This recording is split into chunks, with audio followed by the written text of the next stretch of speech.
You ask Tiger to solve. This deals with linear equations with one unknown. The final result is p equals -8/3. Let's solve it step by step. Group all g terms on the left side of the equation. Subtract 7p from both sides. Group like terms.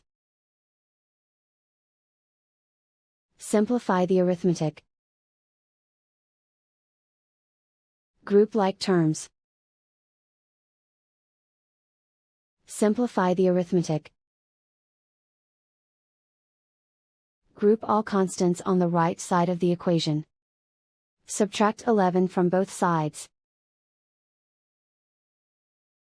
Simplify the arithmetic.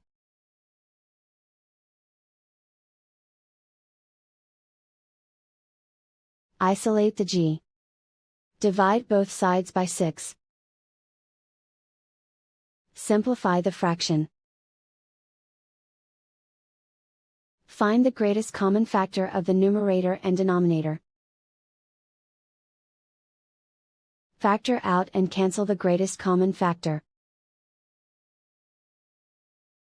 And so the final result is p equals -8/3.